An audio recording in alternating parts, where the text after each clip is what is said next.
Bismillahirrahmanirrahim. Assalamu alaikum students. This is our microbiology lecture, and in this lecture we are discussing about the virus. So basically we are discussing about virus in chapter number 2, and we have started the topic of classification of virus in the previous lecture. तो previous lecture में हमने classify किया था virus को on the basis of genome, और हमने Baltimore classification of virus को जो है वो स्टडी किया था। उसमें हम किस तरीके से स्टडी कर रहे थे, उसमें हमने स्टडी किया था कि वायरस क्लासिफिकेशन जो है एक प्रोसेस था जिसमें हम नाम देते हैं और वायरस को एक टेक्सोनोमिक सिस्टम के अंदर जो है वो प्लेस करते होते थे। तो viruses are mainly classified on the basis of, मैंने बताया था कि उसका फिनोटाइप, उसका morphology, nucleic acid type, host organism and types of diseases के हवाले से हम इसको जो है वो वायरस को क्लासिफाई करते होते हैं। ठीक है, और कल जो है वो हमने स्टार्ट किया था अबाउट बाल्टीमोर क्लासिफिकेशन। अब हमने कहा था कि बाल्टीमोर क्लासिफिकेशन है, आईसीटीवी है, यानी कि international committee on taxonomy of virus था, और classification on the basis of capsid symmetry. ये जो, और इसके अलावा भी बहुत ज़्यादा मतलब स्कीम्स हैं, लेकिन हमने इन तीनों को कल जो है वो देखा था, लिखा हुआ देखा था, इनको डिस्कस किया था। उसके बाद हमारे पास बाल्टीमोर क्लासिफिकेशन जो बहुत ही ज़्यादा इम्पॉर्टेंट है। आज इसको दोबारा से एक रिव्यू करवाऊंगी आपको, ताकि जो अगर कॉन्सेप्ट क्लियर ना हुआ हो तो इसको आप दोबारा से इसका एक रिव्यू देखेंगे कि बाल्टीमोर क्लासिफिकेशन जो है वो क्या थी। कि डेविड बाल्टीमोर, उसने प्रपोज किया था एक classification on the basis of the genome of the virus. Genome क्या होता है, वही डीएनए या आरएनए जो इसके कैप्सिड के अंदर जो है वो मौजूद होता है। Baltimore classification scheme place virus into 7 groups, और इसने जो है वो वायरस को प्लेस किया 7 ग्रुप्स में। ठीक है, और उसमें ग्रुप 1 जो था उसमें डबल स्ट्रैंडेड डीएनए था। डबल स्ट्रैंडेड डीएनए का हमें पता है। फिर जो सेकंड ग्रुप था उसमें सिंगल स्ट्रैंडेड डीएनए था। उसमें थर्ड ग्रुप में डबल स्ट्रैंडेड आरएनए था, और फोर्थ वन के अंदर जो है वो single stranded RNA positive strain था। तो पॉजिटिव सेंस और नेगेटिव सेंस मैंने आपको कल समझाई थी। पॉजिटिव सेंस आरएनए क्या होता है, पॉजिटिव सेंस स्ट्रैंड जो होता है वो आप कह लें कि उसको वो राइबोसोम के साथ अटैच करेगा, और डायरेक्टली जो है वो उससे प्रोटीन्स जो है वो बन जाएंगी, ट्रांसलेशन हो जाएगी। ठीक है, पॉजिटिव सेंस से। लेकिन जो नेगेटिव सेंस है उससे जो है वो आप कहेंगे कि डायरेक्टली प्रोटीन सिंथेसिस नहीं हो पाएंगी। उसको पहले कन्वर्ट होना होगा नेगेटिव सेंस से पॉजिटिव सेंस के अंदर, और फिर उससे जो है वो प्रोटीन्स बनती हैं। ठीक है, उसके बाद हमने डिस्कस किया था about the single stranded RNA, जिसके अंदर रिवर्स ट्रांसक्रिप्टेज मौजूद हो। एक तो है ना वो single stranded RNA positive sense था, single stranded RNA negative sense था। नेगेटिव को कन्वर्ट होना पड़ेगा पॉजिटिव में in order to make the proteins, so that he can make its capsid, that is a vital component of virus. Single stranded RNA reverse transcriptase मैंने बताया था, reverse transcription होती है। डीएनए से आरएनए जब बनता है तो उसको हम ट्रांसक्रिप्शन कहते हैं, मगर अगर आरएनए से डीएनए बन रहा हो, यानी उलट हो रहा हो ट्रांसक्रिप्शन के, तो उसको हम कहते हैं रिवर्स ट्रांसक्रिप्शन। और जो एंजाइम इसमें रोल प्ले कर रहा था उसको हम कह रहे थे रिवर्स ट्रांसक्रिप्टेज। तो जो 6th ग्रुप है वो सिंगल स्ट्रैंडेड आरएनए, जिसके अंदर रिवर्स ट्रांसक्रिप्टेज जो है वो मौजूद था, और 7th ग्रुप में जो है वो double stranded DNA reverse transcriptase जो है वो इसमें मौजूद था। तो ये थोड़ा सा ओवरव्यू था, और फिर हमने जो है वो इसकी एग्जाम्पल्स देखी थी कि double stranded DNA genome herpes virus, pox virus, और single stranded DNA genome chicken anaemia virus, double stranded RNA genome reo virus, single stranded RNA genome plus positive sense जो था वो पोलियो वायरस, 5th वन में single stranded RNA genome negative sense जो है वो influenza virus, rabies virus, 6th one single stranded RNA genome that replicated with DNA intermediate retrovirus, or double stranded DNA genome that replicate with RNA intermediate hepatitis B virus. तो hopefully ये वाला lecture आपको अच्छे से जो है वो clear हो गया होगा। बाल्टीमोर क्लासिफिकेशन पे एक पूरा नोट आ सकता है, 5 नंबर का आ सकता है, इससे शॉर्ट क्वेश्चन बन सकते हैं, इससे एमसीक्यूज बन सकते हैं। तो ये एक इम्पॉर्टेंट क्लासिफिकेशन है रिगार्डिंग द वायरस। तो प्लीज़ इसको जो है वो आपने बिल्कुल भी लाइट नहीं लेना इस टॉपिक को, बाल्टीमोर क्लासिफिकेशन। इसको दोबारा रिवाइज कराने का मकसद भी देखें, इसकी इम्पोर्टेंस है। Now come back to our today lecture. It's basically the classification of virus. अब हमारे पास जो है वो है ICTV classification system. Basically I से इंटरनेशनल, C से कमेटी, T से क्या होगा टेक्सोनोमी और V से virus. International committee on taxonomy of virus जो है आज हमने इसको स्टडी करना है। The ICTV began to devise and implement rules for naming and classification of viruses early in 1970। यानी ये वाली क्लासिफिकेशन जो है जिसमें वायरस को एक नाम दिया गया, इसको एक टेक्सोनोमिक प्लेस पे रखा जाने लगा, ठीक है। तो वो स्टार्ट हुआ कब, 1970s में, अर्ली इन 1970s में। और वायरस जो है ये इसमें बेसिकली इसमें 4 लेवल होते हैं, ऑर्डर, फैमिली, सब फैमिली और जीनस, ठीक है। ये जो है वो इसमें 4 आपने लेवल ऑफ आप कह लें कि इसमें होते हैं, जिसमें हम इसको जो है वो प्लेस कर देते होते हैं। जो आपको कैरोलस लीनियस वाला याद होगा, जो बाइनोमियल नोमेनक्लेचर था, और उसके बाद क्लासिफिकेशन थी जो पूरी, जिसमें हमने उसको ऑर्डर, फैमिली, जीनस और किंगडम और फिर स्पीशी, वो जो सारा किया था वो अदर लिविंग ऑर्गेनिजम्स के लिए होता है, but virus is not a living organism. तो इसके लिए जस्ट हमने ये 4 बातें रखी होती हैं, ऑर्डर, फैमिली, सब फैमिली और जीनस। इसके मुताबिक हम वायरस को अरेंज कर देते हैं।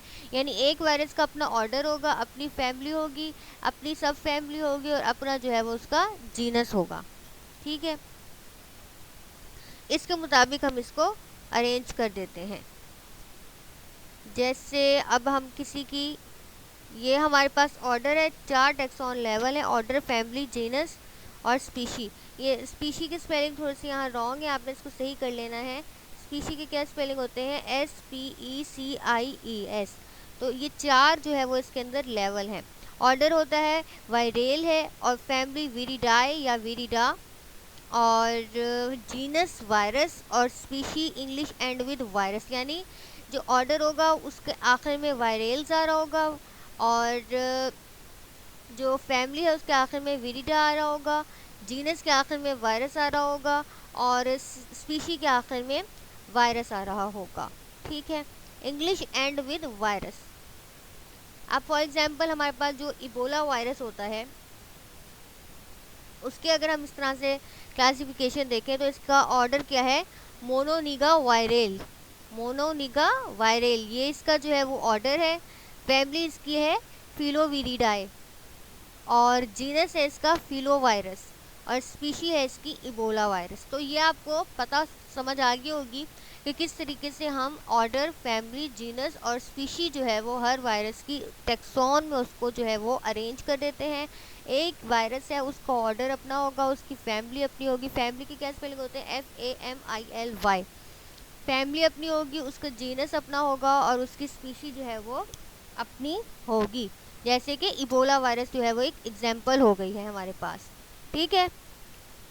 उसके बाद है हमारे पास classification on the basis of capsid symmetry, symmetry के हिसाब से। यानी जब मैंने आपको बताए थे इसके हमने शेप्स पढ़ी थी, तो हमने वायरस के डिफरेंट शेप्स पढ़ी थी ना। According to the shapes, according to the symmetry हम वायरस को क्लासीफाई कर देते होते हैं।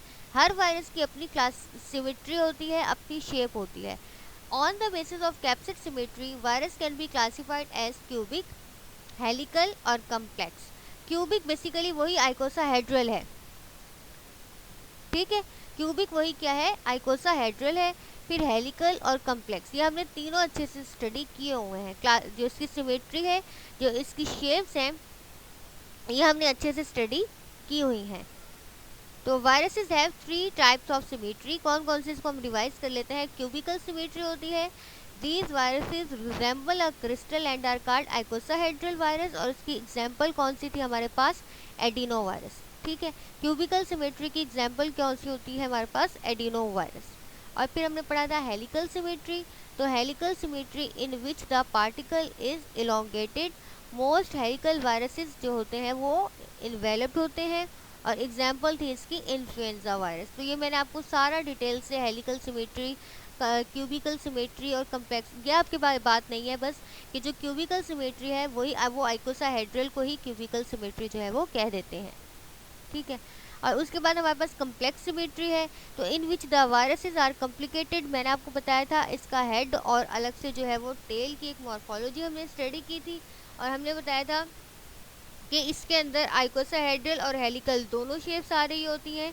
जो इसका हेड होता है वो कौन सा होता था, हेड इसका आइकोसाहेड्रल होता है, और जो टेल होती है वो इसकी हेलिकल होती है। और इसके हमने एग्जाम्पल क्या पढ़ी थी, बैक्टीरियोफेज की हमने इसकी एग्जाम्पल पढ़ ली थी।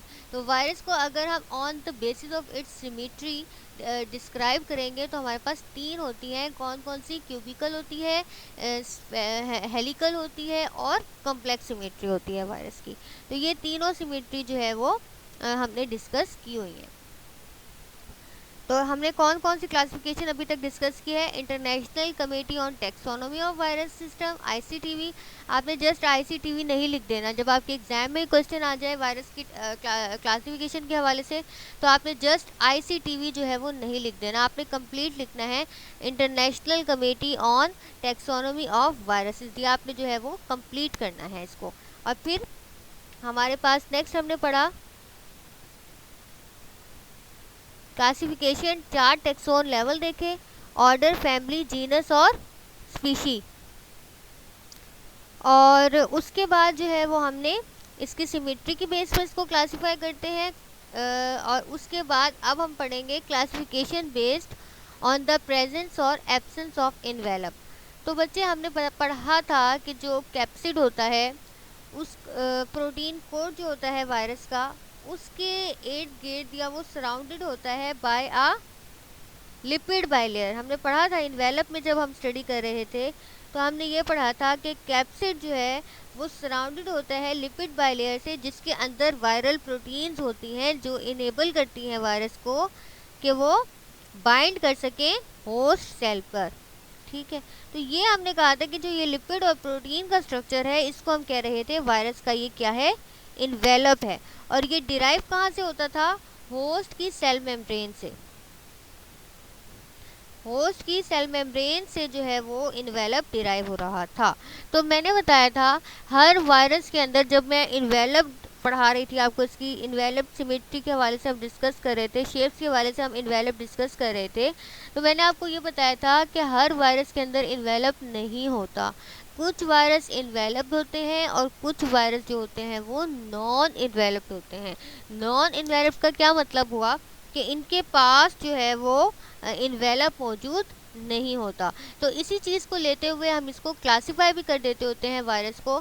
तो classification based on the presence और absence of envelope, virus are classified on the basis of presence और एब्सेंस ऑफ इन्वेलप। कौन कौन से होते हैं, इन्वेलप्ड वायरस हैं और नॉन इन्वेलप्ड वायरस हैं। कौन कौन से वायरस हैं, इन्वेलप्ड वायरस होते हैं और नॉन इन्वेलप्ड वायरस होते हैं। तो हमारे पास देख लेते हैं कि इन्वेलप्ड कौन से होते हैं। Enveloped virus are enclosed within a lipid membrane. ये देखें, ये आपको दिखाया हुआ है, इनके पास एक लिपिड मेम्ब्रेन मौजूद होगी। और फिर दूसरी बात क्या होती है कि ये सेंसिटिव टू हीट होते हैं। क्या होते हैं, सेंसिटिव टू हीट होते हैं, यानी अगर हीट आ जाए तो ये उससे इनको नुकसान पहुंचेगा, इन वायरस को in the presence of heat जो है वो नुकसान पहुंचेगा। ये मुतासिर होंगे जब उनको हीट प्रोवाइड की जाएगी या हीट में ये इनका आप कह लो एक्सपोजर होगा। तो हमारे पास इन्वेलप्ड वायरस कौन से वायरस होते हैं, जो इनक्लोज होते हैं with in a lipid membrane और सेंसिटिव होते हैं हीट से, तो इनको हम कहते हैं क्या, इन्वेलप्ड वायरस, ठीक। और फिर होते हैं नॉन इन्वेलप्ड वायरस। कौन से वाले, नॉन इन्वेलप्ड वायरस होते हैं जिनमें जो है वो न्यूक्लिक एसिड और कैप्सिड तो होगा मगर ये जो बाहर एक इन्वेलप होता है वो मौजूद नहीं होगा। जो लिपिड बाइलेयर की मेम्ब्रेन होगी वो इनमें मौजूद नहीं होगी। तो दे लेक अ बाइलेयर लिपिड मेम्ब्रेन और ये हीट रेजिस्टेंट होंगे, मतलब हीट को आप कह लें कि इसके ऊपर हीट का कोई असर नहीं पड़ेगा, ये हीट के खिलाफ मुदाफ़ियत रखते होंगे। तो ये हमारे पास होते हैं नॉन इन्वेलप वायरस। तो ये इनकी इस बेस पर जो वायरस की क्लासिफिकेशन हो जाती है। और फिर हमारे पास थोड़ी सी इसका आप एग्जांपल देख लो कि कुछ वायरस हमने पढ़ा था, जो हमने बाल्टीमोर पढ़ा था, वो भी on the basis of genome था। जैसे उसको अगर हम ये देख लें कि कुछ कौन से बैक्टीरिया कौन से वायरस में डीएनए होता है और कौन से वायरस में आरएनए होता है। तो जैसे हमारे पास पॉक्स विरिडाई है या हैपर डीएनए विरिडाई है, ये इन्वेलप्ड होते हैं। ये हमने यहाँ पर आपको पहले क्लासिफिकेशन पढ़ाई मैंने ये वाली। तो ये जो विरिडाई है बेसिकली किसको रिप्रेजेंट करती है? फैमिली को। विरिडाई किसको रिप्रेजेंट करती है? फैमिली को रिप्रेजेंट करती है। तो यहाँ पर हमारे पास है पॉक्स विरिडाई। विरिडाई मतलब जो इस फैमिली के वायरस होंगे वो इन्वेलप्ड होंगे। हैपर डीएनए विरिडाई ये वाले इन्वेलप्ड वायरस होंगे, प्लस ये इनमें डीएनए मौजूद होगा। ठीक है, यानी इनका जीनोम क्या होगा? डीएनए होगा। उसमें डीएनए मतलब डीऑक्सीराइबो न्यूक्लिक एसिड जो है वो इनके अंदर मौजूद होगा। तो ये हमारे पास, और जो नॉन इन्वेलप्ड है वो है पेपो वायरस है, एडिनो वायरस है, पार्वो वायरस है। तो ये जो वायरस होंगे ये एक तो नॉन इन्वेलप्ड होंगे, ये फैमिली नहीं है, ये वायरस है, ये नॉन इन्वेलप्ड होंगे और इनके अंदर डीएनए मौजूद होगा। ठीक है, इन्वेलप्ड और डीएनए, नॉन इन्वेलप्ड और डीएनए। तो इस हिसाब से भी थोड़ा सा आपने नोट डाउन कर लेना है कि कौन से वायरस डीएनए होते हैं, क्योंकि वाइवा में क्वेश्चन जो पूछा जाता है कि कुछ ऐसे वायरस के नाम बताएं जिनमें जीनोम डीएनए होता है, या कुछ ऐसे वायरस के नाम बताएं जिनमें जीनोम जो है वो आरएनए होता है। तो वो जो है वो हमें अच्छे से आने चाहिए। उसके बाद आरएनए है, तो हमारे पास आरएनए की हमारे पास कोरोना विरिडाई है, ऑर्डो मायोक्सो विरिडाई है, इस तरीके से ये फ्लेविविरिडाई है, ये सारे रैप्डोविरिडाई, ये सारे फिरोविरिडाई, ये जो हमारे इन्वेलप्ड हैं, ये वायरसेस की फैमिली जो है ये इन्वेलप्ड है और इनमें आरएनए मौजूद है। ठीक है, इस तरह से हमारे पास रियो वायरस है, इसके अंदर भी आरएनए जो है वो मौजूद है। यानी ये वायरस के नाम है ये, और ये हमारे पास इनकी ये जो फैमिलीज के नाम है, इनके अंदर आरएनए मौजूद है और ये नॉन इन्वेलप्ड है, इनके अंदर इन्वेलप नहीं होता। तो 2-3 एग्जांपल्स आपने इन्वेलप्ड और नॉन इन्वेलप्ड की जहन में रख लेनी है, और 3-4 एग्जांपल्स हमने डीएनए और आरएनए की जहन में रख लेनी है। क्योंकि जब हमने क्लासिफिकेशन लिखनी है यहाँ पर, तो हमने इन्वेलप्ड वायरस की एक तो बात लिख देनी है कि ये वाली डेफिनेशन लिख देनी है। ठीक है, थोड़ा सा, और फिर जो है वो हमने इनकी एग्जांपल्स दे देनी है वायरस की।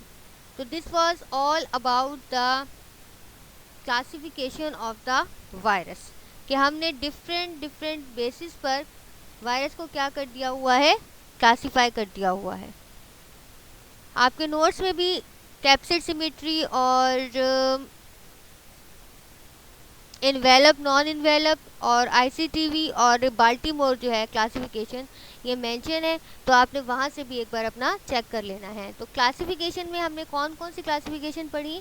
हमने पढ़ी बाल्टीमोर क्लासिफिकेशन, उसमें हमने इनको 7 ग्रुप्स में डिवाइड कर दिया था वायरस को, और हमने उनका जीनोम के मुताबिक उसको क्लासिफाई किया था, और ये हमने इसकी एग्जांपल्स देख ली थी। ठीक है, और उसके बाद हमने जो है वो स्टडी किया आईसीटीवी,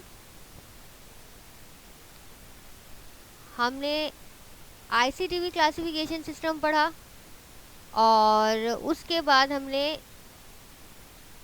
इसका जो है वो on the basis of capsid symmetry देखी, क्यूबिकल, हेलिकल, कम्प्लेक्स, और हमने जो है वो प्रेजेंस और एब्सेंस ऑफ इन्वेलप के हवाले से देख लिया कौन से वायरस इन्वेलप्ड होते हैं और कौन से वायरस जो है वो नॉन इन्वेलप्ड होते हैं, और फिर हमने इनकी एग्जांपल्स को देख लिया। ठीक है, तो this was all about the classification of virus. ये अब हमारा कंप्लीट हो गया है। अब हमने स्टार्ट करना है डिजीज़ के हवाले से, कि वायरस जो होते हैं वो हाईली आप कह लो कि कंटेजियस होते हैं।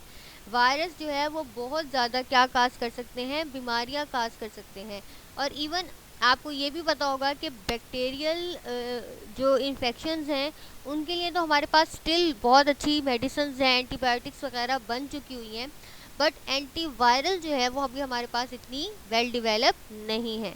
रीज़न क्या है, मैंने आपको इनिशियली भी समझाया था कि वायरस के बारे में अभी इतना एज सच कम्प्लीटली नॉलेज नहीं है जैसे कि बैक्टीरिया के हवाले से था। फिर बैक्टीरिया अर्ली टाइम में जो है वो उसके बारे में पता चल गया था। वायरस तो इतना कम्प्लेक्स था, इसके बारे में सही तरीके से हमें नो हाउ भी जो है वो बहुत बाद में हुई थी कि वायरस होता क्या है एक्चुअली। ठीक है, तो इसलिए जो वायरस होता है उसकी जो डिजीजेज होती हैं उनको ट्रीट करना भी बहुत मुश्किल होता है। जैसे कि साइनेरियो आपके सामने कोविड का चल रहा है। कोविड को मोस्टली मोर देन 1.5 ईयर जो है वो हो चुका है पाकिस्तान में इसको वो हुए हुए।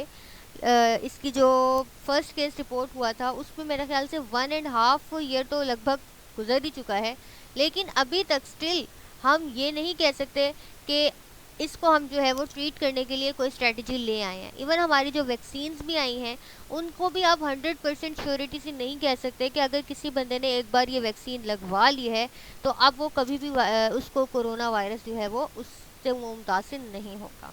कितने ही लोगों की इसने जान ले ली। अभी स्टिल इंडिया में आप केसेस देख रहे हैं डे बाय डे इंक्रीज़ हो रहे हैं। वहाँ पर ऑक्सीजन की इतनी जो है वो डेफिशिएंसी हो गई है। तो ये एक वायरस ने, एक छोटा सा वायरस जिसको आप स्टडी करके आए हो कि जस्ट हेड टेल और इसका कैप्सिड ये आपने डिस्कस किया, एक इतना स्मॉल सा एक आप कह लो इंटाइटी है जिसने इतनी बड़ी तबाहियाँ मचाई हैं। ये चाइना से स्टार्ट हुआ था और अब मोस्ट ऑफ द कंट्रीज़ में प्रिवेल कर चुका है। हम हमारा पाकिस्तान जो है उसमें भी हम इसको बहुत ज़्यादा एहतियात से आजकल जो है वो काम कर रही हैं, क्योंकि ये हमें नहीं पता कि कभी भी इसकी जो है वो इसकी सिवियरिटी जो है वो इंक्रीज़ हो जाती है। तो इसके बारे में डिजीज़ जो है इनिशियली भी जो बहुत ज़्यादा डिजीज़ थी ना, कुछ डिजीज़ ऐसी थी कि जिनका ट्रीटमेंट अब तो हो गया है, पहले नहीं था। तो उनसे बहुत ज़्यादा बच्चे मुतासिर होते थे, बहुत ज़्यादा जाने। जैसे आप कोरोना में गई हैं, आपको अब अच्छे से आइडिया हो गया होगा कि जैसे कोरोना में बिल्कुल हेल्दी पर्सन कि हम उसको कहते, हम सोच भी नहीं सकते कि वो इतनी जल्दी जो है वो उसकी डेथ हो गई है। हम क्या, अभी हफ्ता तो हम उससे मिले हुए हैं और एकदम उसको कोरोना हुआ और उसकी डेथ हो गई है। ठीक है, बहुत सारी ऐसी मेजर पर्सनैलिटीज़ पाकिस्तान की भी कोरोना की वजह से जो है वो उनकी डेथ हो गई है। तो ये छोटा सा इंटाइटी है, बट ये जान के लिए, इंसानी जान के लिए किस कदर मौलिक साबित हो सकता है इसका नाउ डेज आप अच्छे से ऑब्जर्व कर रहे होंगे। तो हम अब जो डिस्कस करेंगे वो जो ज़्यादा वर्ल्ड वाइड डिजीज़ या वेल स्टडीड डिजीज़ हैं वायरस के हवाले से, उनको हम स्टडी करेंगे। कौन कौन सी है? एड्स है, मीज़ल्स है, चिकन पॉक्स है, पोलियो, हेपेटाइटिस, स्मॉल पॉक्स और हर्पस। अच्छा, ये सिंपल ये नहीं है कि सिर्फ यही एक गिनती की बीमारियां हैं जो वायरस से हो रही हैं। There are many diseases that are caused by this little entity, little particle that is very hazard to human health, जो हमारे लिए बहुत ज़्यादा नुकसानदेह है। वायरस का तो इवन कुछ लोगों को जब वायरल फ्लू होता है या आप कह लो कि वायरल इन्फेक्शन होते हैं, तो हम उसके लिए कहते हैं कि आप दवाई भी ना लो, क्योंकि वो एंटीबायोटिक दे रहे होते हैं। एंटीबायोटिक तो अगेंस्ट बैक्टीरिया काम करेगा ना, वायरस के अगेंस्ट तो काम नहीं करेगा। ठीक है, तो इसलिए कुछ ये भी आप लोगों ने स्ट्रेटजी देखी होगी कि लोग काउंसलिंग कर रहे होते हैं, फार्मासिस्ट काउंसलिंग कर रहे होते हैं कि अगर आपको कोई वायरल इन्फेक्शन है तो उसके लिए आप कोई एंटीबायोटिक मत लें, क्योंकि एंटीबायोटिक अगेंस्ट बैक्टीरिया एक्ट करेगी, वायरस के अगेंस्ट तो एक्ट नहीं करेगी। तो हमारे पास जो ये जो डिजीज़ हैं, इनिशियली जब ये स्प्रेड हुई थी तो वो बहुत ज़्यादा इन्होंने भी काम ख़राब किया था इनिशियल, फिर आहिस्ता आहिस्ता हमने इनको समझा था और इनके लिए जो है वो मेडिसिन प्रिपेयर की थी। फिर कहीं जाकर जो है वो इसका आप कह लो कि अब ये डिजीज़ इतनी ज़्यादा हमें देखने में नज़र नहीं आ रही। अल्लाह ताला से हमारी यही दुआ है कि जल्द अज जल्द कोरोना से भी हमें इसी तरह से निजात मिल जाए, इसके अगेंस्ट जो है वो हम अपने वेपन्स बना सकें, ताकि ये जो है वो हमारी ज़िंदगी को इतना ज़्यादा मुतासिर ना कर सके। इलाही आमीन। अब हमारे पास जो डिजीज़ हैं वो है, वन बाय वन हम इनको देख लेते हैं। एड्स होता है acquired immuno deficiency syndrome. Acquired, A से एक्वायर्ड, आई से इम्यूनो, डी से डेफिशिएंसी और एस से सिंड्रोम। तो इसमें होता ये है कि जो आपका इम्यून सिस्टम है वो बहुत ज़्यादा वीक हो जाता है, जिसकी वजह से तरह तरह के इन्फेक्शन मज़ीद जो है वो आपको हो सकते हैं। तो ये क्या कहलाएगा, ये एक सिंड्रोम है, यानी कलेक्शन ऑफ प्रॉब्लम्स है, कलेक्शन ऑफ डिजीजेज है, एक्वायर्ड इम्यूनो डेफिशिएंसी सिंड्रोम। उसके बाद होते हैं मीजल्स, चिकन पॉक्स, पोलियो। अब ये देखें, मैं आपको चिकन पॉक्स और ये मीजल्स है, ये देखें। तो चिकन पॉक्स में क्या होता है, फीवर हो जाता है, हेडिक हो जाता है, इस तरह से टायर्डनेस, बहुत ज़्यादा थकावट का एहसास होता है। Red spots first appear on the chest, face and back, यानी कि जो रेड कलर के स्पॉट्स आपको नज़र आ रहे हैं ये अपीयर होते हैं चेस्ट पर, फेस पर और बैक में। डिक्रीज एपिटाइट, भूख जो है वो बहुत कम लगती है। और spots turn into itchy blisters, blisters में कन्वर्ट, जो स्पॉट्स हैं वो फिर ब्लिस्टर्स में कन्वर्ट हो जाते हैं, ठीक है, चिकन पॉक्स में। और जो मीजल्स है इसमें फीवर होता है, रेड ब्लॉची। अब उसके बाद रेड जो है वो आपके पास रेड रैशेस जो है ना वो बॉडी के ऊपर अपीयर होना शुरू हो जाते हैं। और कहाँ पर अपीयर होते हैं, फर्स्टली फोरहेड पर। यहाँ पर हमने कहा कि ये फर्स्टली अपीयर होते हैं चेस्ट, फेस एंड बैक पर, और ये जो है वो फर्स्ट कहाँ पर अपीयर होते हैं, फोरहेड पर, माथे पर। आईज जो है वो रेड हो जाती हैं, इन्फ्लेम्ड हो जाती हैं। इसको ये जो कंजंक्टिवाइटिस होता है condition, but not need to go in very depth. तो ये रेड आईज हो जाती हैं, रनी नोज हो जाती है, ठीक है। तो ये जो है ये सारा जो सिम्टम्स हैं वो मीजल्स के हैं और ये वाले चिकन पॉक्स के हैं। तो हर एक का इनका जो साइन एंड सिम्टम्स हैं, चिकन पॉक्स और मीजल्स से देखते हो, उनके वायरस भी, चिकन पॉक्स वायरस होता है इस तरह, और ये मीजल्स का वायरस होता है। ये अलग अलग जो है वो इन्फेक्शंस कॉज करते हैं और इनके सिम्टम्स आपको मैंने बता दिए हैं कि चिकन पॉक्स के क्या होते हैं और मीजल्स के क्या होते हैं। उसके बाद है हमारे पास ये जो, अच्छा, पोलियो। पोलियो भी एक, पोलियो वायरस की वजह से इनिशियली क्या होता था, जो बच्चे होते थे वो पैरालाइज हो जाते थे, गट को, सेंट्रल नर्वस सिस्टम को मुतासिर करता था ये वायरस, और बच्चे जो है वो पैरालाइज होते थे, जैसे आपको अब नज़र आ रहा है। इसकी हिस्ट्री में अगर आप देखें कितने बच्चे जो है वो इसकी वजह से पैरालाइज होते थे।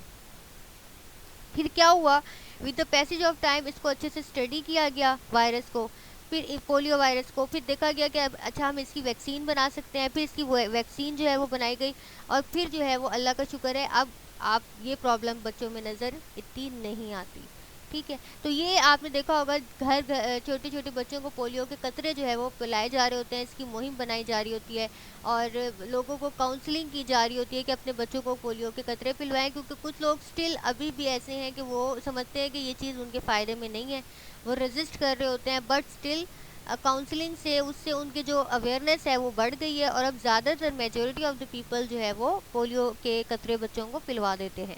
तो ये सब था all about the virus. Virus का टॉपिक अब हमारा कंप्लीट हो चुका है।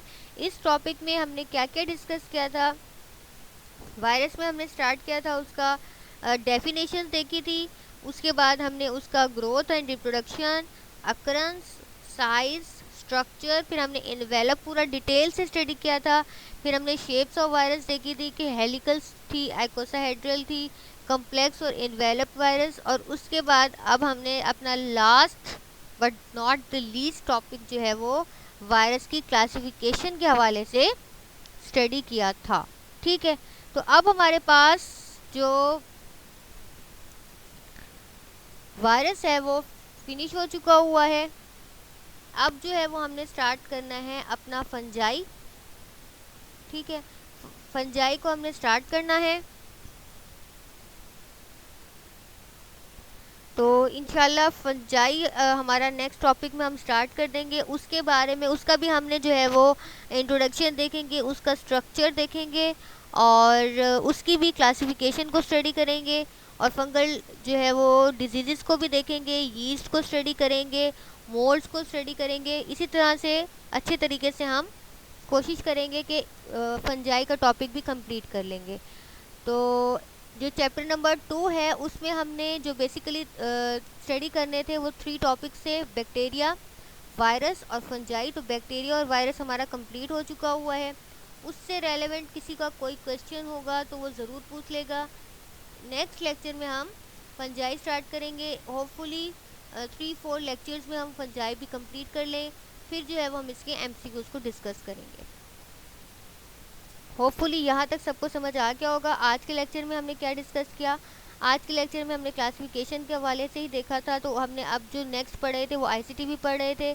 इसमें नेम एंड क्लासीफाई करना था वायरस को। 1970 में स्टार्ट हुआ था ये, और ये स्टार्ट होता था ऑर्डर, फैमिली, सब फैमिली और जीनस। तो बेसिकली इसमें हमने नेमिंग का काम किया है, क्योंकि हमने कहा था हम बात क्या कर रहे हैं कि आईसीटीवी जो है वो उसने rules for naming and classification, तो बेसिकली नेमिंग भी हो रही है इसकी।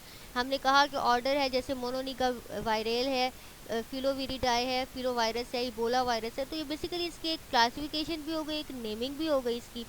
और उसके बाद हमने इसकी जो है वो स्टडी की थी कि सिमेट्री के हिसाब से, कैप्सिड की सिमेट्री के हिसाब से हमने इसको क्लासीफाई किया। और फिर हमने जो है वो इसका डिजीज़ देखी थी जो वायरस जो है वो कॉज करता है। तो उसमें हमने AIDS, measles, chicken pox, polio, hepatitis, small pox, सर्पस, तो ये इनको सबको देख लिया था। होपफुली यहाँ तक किसी का कोई क्वेश्चन नहीं होगा, लेकिन अगर हो तो ज़रूर पूछ लीजिएगा, और इंशाल्लाह नेक्स्ट लेक्चर में फर्दर प्रोसीड करते हैं। Thanks for your concentration. Allah हाफिज़।